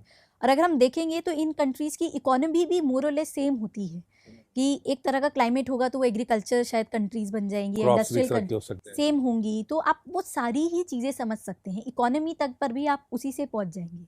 तो इस तरह से आप फिर उसको इकोनॉमिक्स से भी लिंक कर पाएंगे। Very good. मेरे ख्याल से इस बात को सुन करके जो फ्यूचर एस्पिरेंट्स हैं वो अपनी स्ट्रेटजी बना पाएंगे कि किस प्रकार से टॉपिक वाइज हम ऐसा काम कर सकते हैं। जी। रशिता, एक सोसाइटी के ऊपर, इंडियन सोसाइटी भी एक सेगमेंट है आपका पेपर 1 जनरल स्टडीज़ में, और जो प्री में मेरे ख्याल से उसकी सोशल इश्यूज़ हैं उस चीज़ों को, तो इस चीज़ को कैसे आपने पढ़ाई की और क्या किया आपने? इसमें सर 2-3 चीज़ें हैं। पहले तो आप अपने बेसिक समाज को समझ सकते हैं, उसके लिए मैंने 11th और 12th क्लास की सोशियोलॉजी की किताबें पढ़ ली। उसके बाद रोज़ न्यूज़पेपर में हम देखते हैं कि सोसाइटी पे कोई ना कोई एडिटोरियल या हैपनिंग हो ही रही होती है, तो उसको समझ लिया। तीसरी चीज़ जो शायद इस एग्ज़ाम में देखी गई है कि आने वाली सोसाइटी कैसी है या कैसी हो सकती है, उसके बारे में भी आप थोड़ा अंडरस्टैंड कर सकते हैं। इसके लिए बेसिक वही सोशियोलॉजी की एनसीईआरटी और न्यूज़पेपर, कुछ अलग से नहीं था, बट न्यूज़पेपर है। जैसे एक मिंट न्यूज़पेपर आता है, उसके पेज नंबर 2 पे एक हमेशा एक फैक्चुअल एनालिसिस होता है, एक पूरा सर्वे किया जाता है और उस पे कोई एनालिसिस निकाला जाता है कि ये सोसाइटी का नया ट्रेंड है। तो उसको पढ़ के भी मैंने जैसे 2-4 के बनाए, और एटलीस्ट 3 ऐसे आर्टिकल्स हैं जिससे पेपर में डायरेक्ट क्वेश्चन भी था। तो मुझे समझ आया कि उसकी रेलेवेंस कितनी ज़्यादा है कि आप एक फैक्चुअल तरीके से जानें किस तरह से लोग सोचते हैं, और ये इतना डायनेमिक पेपर है कि इजीली आप न्यूज़पेपर से इसको कवर कर सकते हैं। बेसिकली ये डे टू डे लाइफ में क्या सोसाइटी में चेंजेस आ रहे हैं, ट्रेंड क्या हो रहा है, वो नॉर्मली हमारे सामने होता ही है अपने न्यूज़पेपर। आसपास भी लोगों से बात करेंगे तो आपको समझ आएगा कि जैसे मी टू मूवमेंट चला था, तो आप अपने आसपास भी 10 लोगों से बात करेंगे तो समझ आएगा कि इसकी क्या प्रॉब्लम्स हैं, क्या अच्छाई है, क्या बुराई है। तो इन प्रैक्टिकल भी पता चलेगा और थोड़ा इंटेलेक्चुअल ओपिनियन भी आपको न्यूज़पेपर से निकल मिल कर आ जाएगा। जाते हैं। Very good. तो पेपर 1 में ये तीनों सब्जेक्ट तैयार करने में स्टूडेंट्स को काफ़ी हेल्प मिलना चाहिए। आपकी अपनी एक्सपीरियंस जो शेयर किया आपने, जिसमें history, culture, geography and society. बिल्कुल बिल्कुल। सक्सेस स्पीक्स में अभी वक्त हो गया है एक छोटा सा ब्रेक लेने का। आप कहीं जाइएगा नहीं, ऋषिता गुप्ता के साथ हमारी एक खास बातचीत जारी रहेगी ब्रेक के उस पार भी।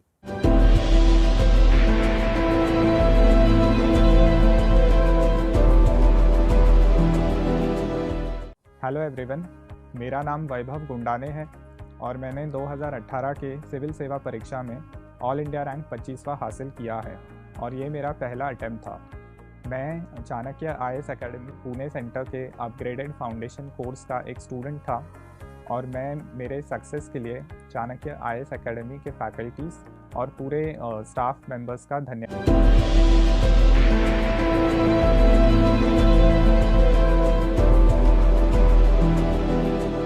Welcome back. सक्सेस स्पीक्स में आप सभी का एक बार फिर से स्वागत है। आज हमारे साथ स्टूडियो में मौजूद हैं ऋषिता गुप्ता। ऋषिता जिन्होंने साल 2018 की सिविल सेवा परीक्षा में 18वां स्थान प्राप्त किया है। आइए अपनी इस बातचीत को आगे बढ़ाते हैं। सर, अब पेपर 2 के बारे में आप बात कर रहे थे। Rishita, general studies paper 2 mains में है, जो आप जिसको प्री में भी पढ़ना है, Indian polity, governance, constitutions and international relation, इसके बारे में पढ़ते हैं। हम सबसे पहले बात करते हैं कॉन्स्टिट्यूशन की। कॉन्स्टिट्यूशन में क्या पढ़ना है और आपने कैसे तैयारी की उसकी? कॉन्स्टिट्यूशन में मेरी सबसे पहले तो ये सोच थी कि कॉन्स्टिट्यूशन में कोई भी आर्टिकल क्यों आए, हर चीज़ का क्यों पे जाना एक वो था। तो उसको मैं कैसे समझी कि मेरा ये इंटेंशन था कि मैं किसी तरह से कॉन्स्टिट्यूशनल डिबेट्स को एक बार देख सकूं। तो एक बाय चांस की बात है कि राज्यसभा टीवी पे एक डॉक्यूमेंट्री है संविधान करके, तो 10 एपिसोड्स की एक वो डॉक्यूमेंट्री बना रखी है जिसमें उन्होंने कॉन्स्टिट्यूशनल डिबेट्स को फोकस किया है। तो जब हमें ये समझ में आ जाएगा कि ये आर्टिकल क्यों आए हैं, तो हम उसकी डिबेट को आज भी जो हो रही है उस पर समझ सकते हैं। तो पहले तो चीज़ मैंने ये की। दूसरा, मैंने कॉन्स्टिट्यूशन का बेयर एक्ट पढ़ने की कोशिश करी कि कॉन्स्टिट्यूशन में एक फुल स्टॉप भी है तो वो क्यों है, उसका क्या सिग्निफिकेंस है, क्या नहीं है, तो उसको एनालाइज किया थ्रू बेयर एक्ट। जब ये चीज़ें हो गई उसके बाद फिर बेसिक जो लक्ष्मीकांत हमारी एक रेफरेंस बुक है उसी को मैंने पॉलिटी के लिए सोर्स किया, उसको 15-20 बार पढ़ा, शॉर्ट नोट्स बनाए, और जो छोटी छोटी चीज़ें हैं कॉन्स्टिट्यूशन या हमारी वर्किंग ऑफ गवर्नमेंट उसको वहाँ से मैंने पकड़ने की कोशिश करी। कॉन्स्टिट्यूशन की बेसिक बहुत ही शानदार ढंग से आपने प्रिपरेशन किया कि आपने सारे प्रोविजंस, आर्टिकल्स, इनको भी देखा, और फिर है कि हाउ इट इज़ वर्किंग, जो भी इश्यूज आ रहे हैं, मैटर हो रहा है, उसको कोरिलेट करके आपने पढ़ाई की। तो ये किसी भी कैंडिडेट का एक पकड़ तभी हो सकता है जब उसको कोरिलेट करके देखें और जो कुछ भी हो रहा है समझने के। इसमें एक कॉन्स्टिट्यूशन के अलावा जो गवर्नेंस की बात होती है, गवर्नेंस, तो वो गवर्नेंस को वो क्या है, उसको थोड़ा एलेबोरेट करिए अपनी समझ से, कैंडिडेट को पता चल जाए what do you mean by governance on that. Governance एक ऐसा एस्पेक्ट है जिससे कोई भी एक सोसाइटी जिसके अंदर एक ऐसा ऑर्डर आ चुका है जहाँ पे कोई गवर्नमेंट है, वो एक इम्पॉर्टेंट रोल प्ले करता है। तो हिस्टोरिकली एक गवर्नेंस का विषय रहा है। आज के समय पे क्योंकि हम डेमोक्रेटिक सोसाइटीज़ की बात करते हैं तो उसका मतलब अलग हो जाता है। एज एन एडमिनिस्ट्रेटर हमें ये पता चलना चाहिए कि हम एक टूल है जिससे वो गवर्नेंस फैसिलिटेट होता है लोगों के टूवर्ड्स। तो उसको उस एटीट्यूड से समझना चाहिए कि हम एक पिलर है जहाँ से वो पास ऑन हो रहा है, तो हमें दोनों तरीके के दोनों तबकों को समझना ज़रूरी है। तो उसके लिए क्या है, पहले तो आप गवर्नमेंट के पिलर्स समझ लीजिए, टेक्निकल एस्पेक्ट, फिर आप प्रैक्टिकल एस्पेक्ट में हर रोज़मर्रा की ज़िंदगी को समझिए, गवर्नेंस कैसे होती है, चाहे एक छोटी सी स्कीम भी है गवर्नमेंट की वो कैसे इम्प्लीमेंट होती है वो समझें। और तीसरी जो इसमें एक हायर ऑर्डर तैयारी वो है कि आप ग्लोबल लेवल पे थोड़ा देखिए कि इंडिया की गवर्नेंस है और अमेरिका की गवर्नेंस है तो उसमें क्या फ़र्क है, क्या सिमिलैरिटीज़ हैं, सिमिलरली चाइना के साथ क्या सिमिलैरिटीज़ हैं या डिफरेंसेस हैं। तो आप ग्लोबली जब समझेंगे तो आपको गवर्नेंस का एक पैटर्न समझ में आने लगेगा। तो ये चीज़ें मैंने गवर्नेंस में करने की। अभी कुछ ऐसी टॉपिक जो आपको ध्यान में हो, जो गवर्नेंस से रिलेटेड कुछ भी डिस्कशन में हो या करंट्स में हो, तो उसके बारे में आप थोड़ा बताने की कोशिश करिए। ठीक है, तो गवर्नेंस में जैसे मैंने कुछ चीज़ें सेकेंड ARC रिपोर्ट से समझने की कोशिश करी, क्योंकि ये 15 रिपोर्ट ऐसी हैं जो गवर्नेंस के ही एस्पेक्ट्स को लिंक करती हैं। तो उनमें समझा कि किस तरह की इंडिया की गवर्नेंस चैलेंजेस रहे हैं या आज भी हैं और कैसे हम उसको एड्रेस कर सकते हैं। तो एक क्रिटिकल वही प्रॉब्लम सोल्यूशन वाली अप्रोच से मैंने गवर्नेंस को समझने की कोशिश करी, and then linking it to the current times. जैसे आज हम ई गवर्नेंस या डिजिटल गवर्नेंस की हम बात करते हैं तो उसके क्या बेनिफिट्स रहेंगे एडिशनली, तो उसको मैंने फिर लिंक करके फिर उसको ही समझने की कोशिश करी। वेरी गुड, बहुत अच्छा। और यही चीज़ें जो है एक इंटरेस्ट भी क्रिएट करता है, उस पर रिजल्ट भी आता है। तीसरी जो इम्पोर्टेंट चीज़ है उसमें वही इंटरनेशनल रिलेशन की यदि हम बात करें, इंटरनेशनल रिलेशन का इसका स्कोप क्या है, सब्जेक्ट का विषय वस्तु क्या है इसका? देखिए, अगर हम इंटरनेशनल रिलेशंस को एक नॉर्मल तरीके से देखें तो ये बहुत बड़ा कंसेप्ट है अपने आप में, लेकिन हमें अपनी अप्रोच UPSC के लिए थोड़ी डिफाइन रखनी चाहिए। तो मैंने 2 चीज़ें करी, पहले तो स्टैटिक कंसेप्ट समझ लिया, तो उसके लिए मैंने एक किताब रेफ़र की थी डेविड M. मेलोन की, जो यूजुअली ऑप्शनल वाले रेफ़र करते हैं। पर इस किताब में क्या है, बहुत सिंपल तरीके से इंडिया के सारी कंट्रीज़ के साथ इंटरनेशनल रिलेशन समझाए हैं। अच्छा, वो समझने के बाद मैं उनको फिर करंट अफेयर से लिंक करती थी, तो बड़ा इजी हो जाता था कि अगर फॉर इंस्टेंस कल ही जैसे UN में उनका टेररिस्ट का जो है प्रोस्क्राइब हुए हैं, तो आप वो समझ सकते हैं कि इसकी क्या पॉलिटिक्स रही है, इंडिया के लिए कितना बड़ा डिप्लोमेटिक विन है और कैसे हम इसको आगे इसके वे फॉरवर्ड होगा। तो linking from static to dynamic, तो पास्ट भी समझ आ जाएगा, प्रेजेंट भी और फ्यूचर भी आप प्रिडिक्ट कर सकती हैं। तो हर रिलेशन नए ऑडियंस के लिए, एस्पिरेंट्स के लिए जो टॉपिक अभी बात कर रही हैं, थोड़ा सा ब्रीफ में बता दीजिए कि इस टॉपिक का और इंडिया के लिए कितनी बड़ी डिप्लोमेटिक विन है, वो कैसे हुआ, जरा प्रकाश डालिए। ठीक है, तो मसूद अजहर जो हैं एक टेररिस्ट हैं, ग्लोबल टेररिस्ट, बट इंडिया बहुत सालों से एफर्ट कर रहा था कि UN पे इसको टेररिस्ट इनको डिक्लेयर कर दिया गया, बट UN में जो P5 कंट्रीज़ हैं उसमें चाइना वाज ब्लॉकिंग और एक ही की वीटो से जो है रेजोल्यूशन ख़त्म हो जाता है, तो ये कभी प्रोस्क्राइब हो नहीं पा रहे थे। अभी रिसेंट जो हमारे पुलवामा में अटैक हुआ है उसके बाद और हमारे डिप्लोमेटिक एफर्ट्स को बढ़ाया गया कि हम इनको एज अ टेररिस्ट डेजिग्नेट कर सकें और पाकिस्तान को ये चीज़ एक सिग्नल की तरह भेजा जा सके that no country can sponsor terrorism against another country. तो उस तरह से ये इंडिया की एक बहुत बड़ी डिप्लोमेटिक विन है कि हमने बड़ी बड़ी कंट्रीज़ के साथ बैठ के उस चीज़ को नेगोशिएट हम कर पाएँ। तो वो एक ये मसला था पूरा। बहुत बड़ी सक्सेस है जो उसकी निकल कर आई हमारे लिए, और इस तरह से क्रिटिकली लोगों को समझना देखना चाहिए। वेरी गुड, बहुत अच्छा। इशिता, जनरल स्टडीज़ पेपर 3 जो साइंस एंड टेक्नोलॉजी, इकोनॉमी और disaster management, security, internal security, ऐसे टॉपिक्स हैं, उसके बारे में थोड़ा प्रकाश डालिए कि आपने क्या समझा इसके बारे में और कैसे तैयारी भी की आपने। अगेन ये भी बहुत डायनेमिक पेपर है, तो क्वेश्चंस भी ज़्यादातर डायनेमिक एरिया से आते हैं। तो इसके लिए तो यही पहले तो कंसेप्ट कर लिया, जैसे इकोनॉमिक्स है, क्योंकि प्रीलिम्स में कंसेप्चुअल पार्ट कवर हो जाता है। उसके बाद साल भर के लिए करंट अफेयर्स, इसके लिए कोई स्पेशल इकोनॉमिक्स का पेपर मैंने नहीं लिया। जो नॉर्मल इकोनॉमिक मतलब पेज आता है डेलीज़ में, उन्हीं को मैंने रेफ़र किया, उनको समझा। मतलब आप इकोनॉमी की चर्चा कर रही हैं कि प्री में जो कॉन्सेप्ट है वो इकोनॉमी का क्लियर हो गया, उसके ऊपर ध्यान देना चाहिए कि बेसिक कॉन्सेप्ट्स या टर्म्स इकोनॉमी के वो सब कुछ क्लियर होने चाहिए पहले में, पहले से फिर ही उसी पे क्लियर, डेवलप करना। फिर उसी पे आप, नहीं तो आप समझ ही नहीं पाएंगे कि उसका मतलब क्या है। और फिर जो भी इवेंट होता है उसको आप पूरा एक रैशनल तरीके से क्या सोचें। सोर्सेस टच किए आपने जो है इकोनॉमी के लिए? प्रीलिम्स के लिए और मेंस के लिए अगर बुक बोलूँ तो मैंने एक संजीव वर्मा की इंडियन इकोनॉमी बुक थी, वही पढ़ी है। और उसके बाद सिर्फ करंट अफेयर्स, सिर्फ न्यूज़पेपर से ही नोट्स बनाए हैं, उन्हीं से ही मैंने पढ़ाई की है। तो इकोनॉमी में जैसे कुछ भी हो रहा है, जैसे for instance monetary policy committee की रिपोर्ट आई है, तो पहले उसका टेक्निकल समझ लीजिए और फिर ये देखिए कि ये क्यों आया है, ऐसा ही डिसीजन क्यों आया है, क्यों कुछ और नहीं आया, इससे अभी करंट इंडियन इकोनॉमी पे क्या इम्पैक्ट आएगा। और दूसरी जो चीज़ है, इंडियन इकोनॉमी कभी भी आइसोलेशन पे नहीं है। इकोनॉमी हमेशा ग्लोबल फैक्टर से इम्पैक्ट होती है, इकोनॉमी हमेशा पॉलिटिकल फैक्टर से इम्पैक्ट होती है। तो उसको भी साथ लेके समझें कि अगर ग्लोबली कुछ हुआ है तो वो भी इकोनॉमी पे इमीडिएट इम्पैक्ट आएगा। ऑयल प्राइसेस पे कुछ हुआ है तो वो इमीडिएट पूरी इकोनॉमी पे इम्पैक्ट आएगा। तो उसको साथ लेके सारे इवेंट्स को आप समझिए और फिर किसी भी इंटेलेक्चुअल ओपिनियन को आप रेफ़र कर सकते हैं जो न्यूज़पेपर में आता है या किसी अच्छे शो पे, and then you can understand कि ये क्या है, क्यों है, and go about it. And science and technology के बारे में थोड़ा प्री के साथ कोलरेट करके बताना कि प्री में जो साइंस है एंड साइंस एंड टेक्नोलॉजी, उसका स्कोप क्या है और मेंस में क्या है, दोनों को कैसे कोऑर्डिनेट किया आपने? साइंस एंड टेक्नोलॉजी, अगेन आप ये देखिए कि इंडिया उसमें कैसे आगे बढ़ रहा है और इंडिया के आगे क्या एस्पिरेशंस हैं। जैसे अगर हम फ़िलहाल में देखिए तो इंडिया स्पेस टेक्नोलॉजी में बहुत अचीवमेंट्स वो है अपने कर रहा है। तो वो स्पेस टेक्नोलॉजी को आप बड़ा फोकस करें। अब इसके लिए आपको कोई एस्ट्रोफिजिसिस्ट होने की ज़रूरत नहीं है कि उसकी डिटेल में नहीं जाना, पर आपको ये पता हो कि इंडिया ने ये ऑपरेशन किया है, ये सैटेलाइट लॉन्च किया, तो ये हमारे लिए कितना बड़ा अच्छा अचीवमेंट है। जैसे पीछे इंडिया ने 104 सैटेलाइट्स एक साथ लॉन्च किया था, तो that was a technological feet कि हमने ग्लोबल लेवल पे अपना एक दिखाया कि हम इतनी टेक्नोलॉजिकली इंटेंसिव कंट्री है। तो आप उस तरह से देखिए और फिर देखिए कि उसका रूट लेवल पे क्या इम्पैक्ट है, क्योंकि स्पेस टेक्नोलॉजी हमारी एग्रीकल्चर से लेके एजुकेशन तक हर जगह इम्पैक्ट डाल रही है। तो साइंस एंड टेक्नोलॉजी में एप्लीकेशन पार्ट बहुत ज़्यादा इम्पॉर्टेंट है rather than theoretical part. Practical उसका इम्पैक्ट क्या है, जैसे आजकल हम फ्रंटियर टेक्नोलॉजी, आर्टिफिशियल इंटेलिजेंस, इन सब की बात कर रहे हैं। तो उसमें भी आप देखिए कि इंडिया, हम क्यों आर्टिफिशियल इंटेलिजेंस की बात करें, या एज एन एडमिनिस्ट्रेटर भी हमें उसमें कितना एडवांस होने की ज़रूरत है, क्योंकि सब कंट्रीज़ वो कर रहे हैं।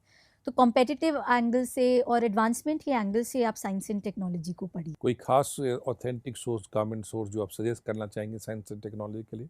सर, मैं एक शो देखती थी, अगेन RS TV पे हर संडे एक आता है ज्ञान विज्ञान करके, जिसका हिंदी और इंग्लिश दोनों वर्जन आता है। तो मैं उसी शो से पता चल जाता था कि ये लेटेस्ट में चल रहा है और उसी के मैं नोट्स बना लेती थी और फिर सिंपल गूगल से उसका डिटेल देख लेती थी। राज्यसभा कोई, हाँ, राज्यसभा टीवी का और वो गूगल, बस ये दो सोर्स। ज्ञान विज्ञान, आपने बहुत ही स्पेसिफिक और लिमिटेड सोर्स से जी अच्छे जी काम किया।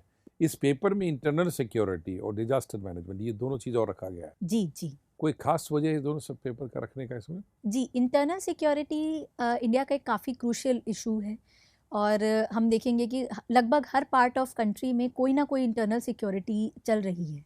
और अगर हम उनको एनालाइज करेंगे तो हम देखेंगे कि वो किसी सोशल, पॉलिटिकल और इकोनॉमिक वजहों से है। तो इंटरनल सिक्योरिटी मेरे ख्याल में इसीलिए ही रखा गया है ताकि आप इन प्रॉब्लम्स को समझ सकें। जैसे आप कश्मीर की मिलिटेंसी समझेंगे तो आपको जम्मू कश्मीर का जो पूरा कंसेप्ट है वो समझ आ जाएगा।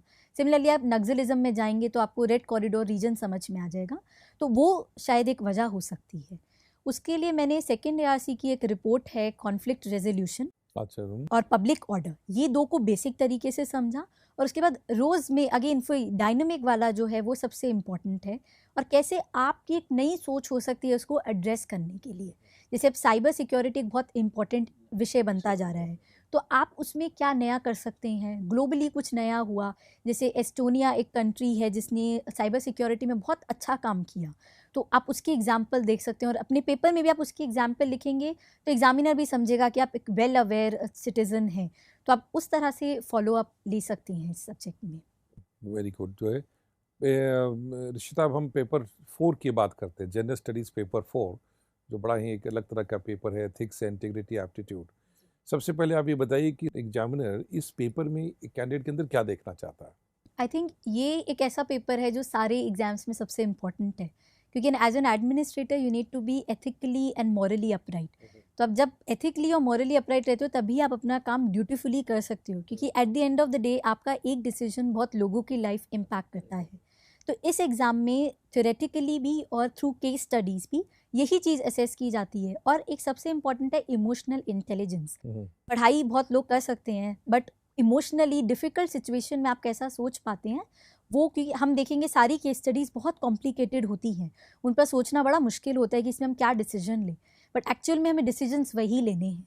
तो रियल लाइफ असेसमेंट देता है GS4, तो उसकी तैयारी आपको उस तरह से सोच कर करनी चाहिए रादर देन कोई किताबी भाषा रटने की। इसके लिए ओवरऑल प्रिपरेशन में एक अच्छा प्रिपरेशन हो सके तीनों चीज़ों के ऊपर में, एथिक्स, इंटीग्रिटी, एप्टीट्यूड, जो पेपर ओवरऑल है, तो उसके बारे में थोड़े संक्षेप में बताएं कि क्या अप्रोच होना चाहिए। सबसे पहले तो आप इन टर्म्स को समझिए। जैसे अगर मैं एग्जांपल लूँ, ऑनेस्टी और इंटेग्रिटी, आम चाल की भाषा में दोनों शब्द एक जैसे लगते हैं, पर एक सिविल सर्वेंट के लिए ऑनेस्टी और इंटेग्रिटी में बहुत फ़र्क हो सकता है, तो आप उसको समझिए। और एक और वर्ड है प्रोबिटी, ये तीनों वर्ड्स बिल्कुल सिमिलर लाइंस पर है। क्योंकि आपने 3 वर्ड यूज़ कर दिए हैं तो आपकी जो श्रोता है उनके दिमाग में जिज्ञासा जाग गई होगी, नहीं तो थोड़ा आप इसको एक्सप्लेन कर दीजिए तीनों शब्द के बारे में। प्रोबिटी का मतलब होता है जहाँ पे पैसों की बात आती है कि आप उनको सही तरह से यूज़ करें, तो आप मनी को गलत तरीके से ना यूज़ करें, वो प्रोबिटी हो गई। करेक्ट यूज़ ऑफ मनी, क्योंकि एक सिविल सर्वेंट के पास एक इसका बहुत बड़ा पावर होगा मनी का, या डेलीगेशन होगा कि आप इसको यूज़ करें, तो उसको गलत ना यूज़ करें। हाँ, तो सही यूज़ हम जो है और सही जगह तक पहुँचे, सही जगह तक। ऑनेस्टी होता है ईमानदारी, जिसको आप अपने काम को ईमानदारी से करें, मतलब झूठ ना बोले, करप्शन ना हो, वो ईमानदारी। और इंटेग्रिटी होता है इन सबसे भी बियॉन्ड, कि आपको कोई नहीं देख रहा, आप तब भी कितने ईमानदार हैं, आपकी कॉन्शियसनेस में कितनी ईमानदारी है। और जैसे महात्मा गांधी ने कहा कि हमारी सोच में, हमारी कथन में और हमारे कर्म में कोई फ़र्क नहीं होना चाहिए, वो ये इसलिए इंटेग्रिटी थोड़ा और ऊपर का मायना रखता है। तो एक सिविल सर्वेंट्स के पास सबसे ज़्यादा इंटेग्रिटी होनी चाहिए। जिस चीज़ के लिए आप शपथ लेते हैं जब ज्वाइन करते हैं कि वे अपनी कंट्री के लिए, एक जो पैट्रियटिज्म है, एक लॉयल्टी है, इस सब की, या सर्विस के जो उसके हिसाब से जो है रिक्वायरमेंट्स के हिसाब से कितना इंटीग्रेटेड रहेंगे। जी, वो बहुत ज़रूरी है। तो पहले तो आप इन शब्दों के मतलब को समझें, इनके मायनों को समझें, दोनों ही चीज़ें समझें, और उसके बाद आप देखिए कि एक एडमिनिस्ट्रेटर की लाइफ में क्या ऐसे सिचुएशंस आ सकती हैं जहाँ पे आपको कोई एक एथिकल कॉल लेना पड़ेगा। जैसे इस बार एक पेपर में क्वेश्चन था विच वाज रिलेटेड टू कि अगर कोई ऐसा इंडस्ट्रियल प्लांट है जिसके अगेंस्ट लोग प्रोटेस्ट कर रहे हैं बिकॉज ऑफ इन्वायरमेंट कॉजेज़, और वो बहुत इकोनॉमिकली इंपॉर्टेंट है, तो आप क्या कॉल लेंगे। तो वहाँ पे आपका डिलेमा है एनवायरनमेंट और इकोनॉमी के बीच में, तो आप कैसे उसको हैंडल करते हैं। तो आप उसको बैठ के सोचें कि हर चीज़ के प्रोज एंड कॉन्स होंगे, किसी की कॉस्ट ज़्यादा होगी, बेनिफिट्स उस हिसाब से होंगे। एज एन एडमिनिस्ट्रेटर आपका हर डिसीजन लोगों के लिए होना चाहिए और कॉन्स्टिट्यूशन के हिसाब से होना चाहिए। ये आपका फंडामेंटल्स होने चाहिए, लिटमस टेस्ट होना चाहिए। जो चीज़ कॉन्स्टिट्यूशन में है वो आपको करनी है, जो नहीं है वो नहीं। तो उसमें आपको इमोशनली भी बड़ा स्मार्ट होना पड़ेगा कि आप इमोशनली सोच रहे हो कि आप बहुत कुछ करना चाहते हैं, बट वो एथिकली या कॉन्स्टिट्यूशनल वाइज राइट नहीं है, तो आपको वो चीज़ नहीं करनी चाहिए, क्योंकि एग्ज़ाम एक एडमिनिस्ट्रेटर चाहता है।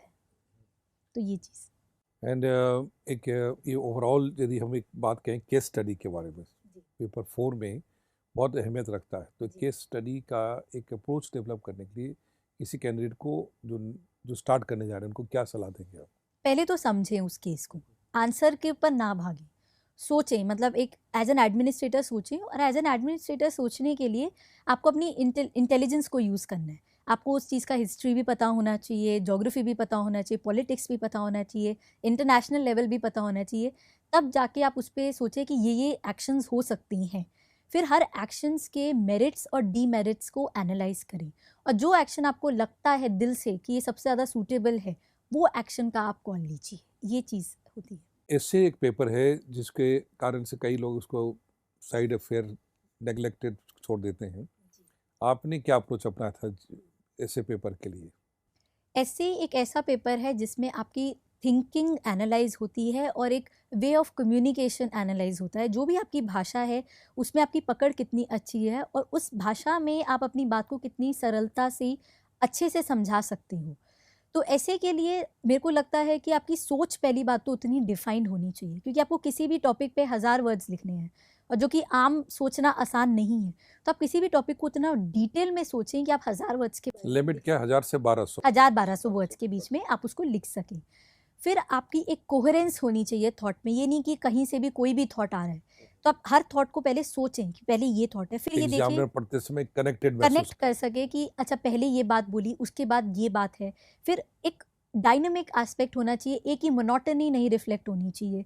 जैसे कुछ लोग अपने ऑप्शनल को ही ऐसे में दिखा देती हैं, तो वो चीज़ आपको नहीं करनी चाहिए। एक जनरलिस्ट की तरह हर टाइप पे उस पर सोचें, हर एस्पेक्ट पे सोचें और फिर उसको आप लिखने की कोशिश काइंड ऑफ करें। Lateral thinking, very lateral thinking that should be there. और किसी भी ऐसे का 3 पार्ट है इसका, जैसे इंट्रोडक्शन है, मिडल है, कंक्लूजन है। जी, थोड़ा इंट्रोडक्शन के बारे में बताइए कि क्या होना चाहिए अप्रोच में? इंट्रोडक्शन ऐसा होना चाहिए, पहली चीज़ जो आपके रीडर का उसमें इंटरेस्ट क्रिएट कर दे, क्योंकि ऐसी एक ऐसी चीज़ है जहाँ पे हम अपनी एक्चुअल क्रिएटिविटी दिखा सकते हैं, तो उसको इंटरेस्टिंग बना सकते हैं। उसके लिए आप पोएम्स डाल सकते हैं, कोट्स डाल सकते हैं, ज़रूरी नहीं है, बट अगर आपको लगता है कि ये ये अच्छा relevant है, हो ये रेलिवेंट है, ये अच्छा है, तो आप उसको यूज़ कर सकते हैं। बट उसको ऐसा ना हो कि वो आउट ऑफ कॉन्टेक्स्ट हो जाए, उसको इंट्रोडक्शन में ही समझा दीजिए। और मेन बॉडी में क्या होना चाहिए? फिर उस मेन बॉडी पे जो भी टॉपिक में पूछा गया है उसके हर एस्पेक्ट को आप डिटेल आउट करिए। चाहे आप उसको एक ऐसी अप्रोच से देखिए कि आप उसका सोशल, पॉलिटिकल, इकोनॉमिक एंगल समझा दीजिए, पास्ट, प्रेजेंट, फ्यूचर समझा दीजिए। जिस भी तरह का आपका थॉट प्रोसेस सब हालत में कनेक्टेड लगना चाहिए। कनेक्टेड लगना चाहिए, आउट ऑफ द कॉन्टेक्स्ट कुछ भी नहीं लगना चाहिए। आप डेली के एग्जाम्पल्स डाल सकते हैं, मूवीज़ के, जो भी आपको लगता है कि रेलिवेंट है वो आप डाल सकते हैं। देन कंक्लूजन ऐसा होना चाहिए जो पूरे एस्से को सम अप कर दे, ताकि एग्जामिनर को इमीडिएटली पता चल जाए ओके इसने ये पॉइंट्स लिखे हैं और इमीडिएटली कंक्लूजन हो। And secondly conclusion should be optimist, एक पॉजिटिव होना चाहिए और एक फ्यूचर ओरिएंटेड होना चाहिए कि आप एक एडमिनिस्ट्रेटर लगने चाहिए कि आप एक सोल्यूशन लाए हैं, एक सोच लाए हैं। वो चीज़ ज़रूरी है इससे में। बहुत अच्छी बात है। बट देखिए इसमें 2 ऐसे होते हैं, एक दोनों का नेचर थोड़ा डिफरेंट होता है, तो वो जरा आप लोगों को समझाइए कि दोनों का नेचर में क्या फ़र्क है? जनरली ऐसे में एक टेक्निकल होता है, एक फिलोसफिकल होता है। टेक्निकल ऐसे तो ठीक है, आप उसमें अपनी जनरल स्टडीज़ की नॉलेज को यूज़ कर सकते हैं, बट क्वेश्चन आता है फिलोसफिकल ऐसे में, जिसमें लोगों को समझ नहीं आता हम इसमें क्या जनरल स्टडीज़ को यूज़ करें। अगेन मुझे लगता है फिलोसफिकल एसेज में GS4 बहुत हेल्प करता है, क्योंकि फिलोसफिकल ऐसे भी लिंक्ड होगा GS4 से। सेकेंडली जो भी करंट इवेंट्स है, तो पूरे साल आप क्या कर सकते हैं, कुछ 10, 12, 15 इवेंट्स देख सकते हैं इंपॉर्टेंट, और उसका फिलोसफिकल देखें। जैसे इस बार जो आया था कॉन्स्टिट्यूशनल मोरालिटी के ऊपर, पूरे साल उस पर डिबेट था बिकॉज ऑफ ट्रिपल तलाक एंड सबरीमाला जजमेंट, कि अच्छा ये टॉपिक है 2-4 इससे ऐसे ऐसा आ सकता है। तो ऐसे मुझे लगता है काफ़ी हद तक प्रिडिक्टेबल है। आप 15-20 टॉपिक्स प्रिपेयर करके जाएं एंड हो सकता है कि उन्हीं में से ऐसे आपका आ अदरवाइज उसके जाए। आसपास में आपको रेंज मिल हाँ, ही जाएगा। आपको रेंज मिल जाएगा, तो आपको you will be comfortable writing कि डू आपने यू जो भी सजेस्ट कि पढ़ा है। कम से कम हफ्ते में 10 दिन में एक ऐसे लिखने की प्रैक्टिस होनी चाहिए? कोशिश करनी चाहिए। अगेन ये स्ट्रेंथ और वीकनेस पे है, क्योंकि मैं लिटरेचर स्टूडेंट थी तो मुझे राइटिंग में प्रॉब्लम नहीं थी, तो मैंने तो प्रीलिम्स के बाद लिखना शुरू किया।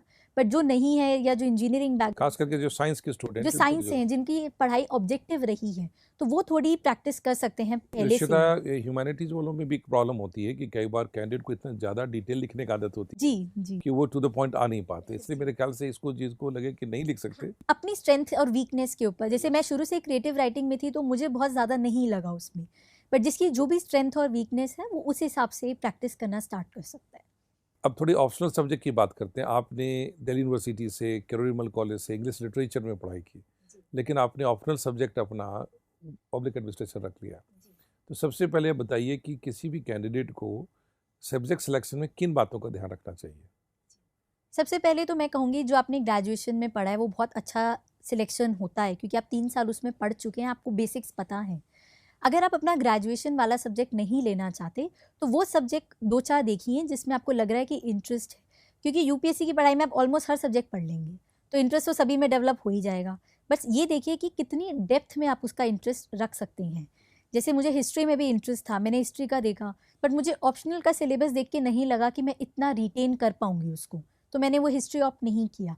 इस तरह से फिर मैंने और 2-4 सब्जेक्ट्स की लिस्ट बनाई, उनके ऑप्शनल की सिलेबस को स्टडी किया, फिर आप इस पे फिर डिसाइड किया कि नहीं मुझे पब्लिक एडमिनिस्ट्रेशन बट यहाँ एक लेना है। क्यूरियोसिटी, खास करके जो आपको वॉच कर रहे हैं लोग, खासकर जिनका इंग्लिश लिटरेचर रहा होगा, बहुत सारे स्टूडेंट्स मेरे पास आते हैं, बैकग्राउंड आपका दिल्ली यूनिवर्सिटी का भी बैकग्राउंड रहा, बट आपने इंग्लिश लिटरेचर छोड़ क्यों दिया?